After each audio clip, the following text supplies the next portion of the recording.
Hi friends, welcome to మీరు చూసారా channel. నేను మీ జ్యోతి. ఈరోజు ఎంతో టేస్టీగా ఉండే కొర్రల పాయసాన్ని చాలా ఈజీగా ఎలా ప్రిపేర్ చేసుకోవచ్చో చూద్దాం. ముందుగా స్టవ్ మీద ఒక గిన్నె పెట్టుకొని దానిలోనే ఒక 3 టేబుల్ స్పూన్ల నెయ్యి వేసుకొని అది వేడెక్కిన తర్వాత కాస్త జీడిపప్పు, బాదం పప్పు కట్ చేసి వేసుకోండి. ఇది వేయించుకొని తర్వాత దానిలోనే కిస్మిస్ వేయండి. ముందుగా కిస్మిస్ వేస్తే మాడిపోతుంది. చూసుకొని వేసుకొని వేయించుకోవాలి. వేయించుకొని తీసి పక్కన పెట్టుకోండి.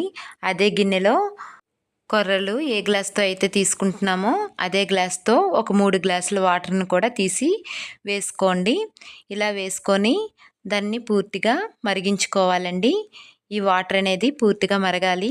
ఒకసారి పూర్తిగా కలిపి పెట్టుకొని మరిగించండి. ఇలా మరుగుతున్నప్పుడే ఎలాచీని దంచి వేసుకోవాలి. శుభ్రంగా కడిగి పెట్టుకున్న కొర్రల్ని కూడా ఇందులో వేసుకోవాలండి. కొర్రల్ని ఒక 4 సార్లైనా కడిగి పెట్టుకోవాలి. ఎందుకంటే కాస్త నల్లగా ఉంటాయి కదా, వాటిని పూర్తిగా కడిగి పెట్టుకొని వేసుకోండి. దీనిని నానబెట్టవలసిన అవసరం లేదండి, వెంటనే ఉడికిపోతాయి. ఇలా మరుగుతున్న నీళ్ళలో వేసి ఒకసారి కలిపి పెట్టుకొని సిమ్లో పెట్టి ఉడికించుకుంటే ఒక 20 నిమిషాల్లోనే ఉడికిపోతాయండి. మెత్తగా ఉడికిపోతాయి. ఇలా ఉడుకుతున్నప్పుడే దీనిలో బెల్లాన్ని కూడా తీసుకోవాలి.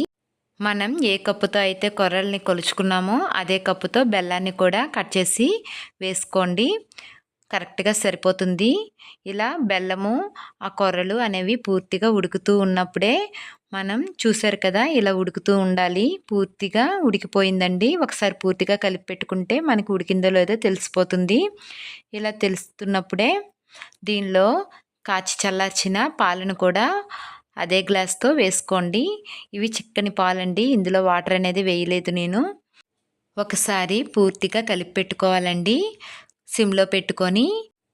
ఈ కొర్రల పాయసం ఉడుకుతున్నప్పుడే ఇందాకలా మనం వేయించి పెట్టుకున్న జీడిపప్పు, బాదం పప్పులను కూడా, కిస్మిస్లను కూడా ఇందులో వేసుకొని పూర్తిగా కలిపి పెట్టుకుంటే ఎంతో టేస్టీగా ఉండే కొర్రల పాయసం రెడీ అయిందండి.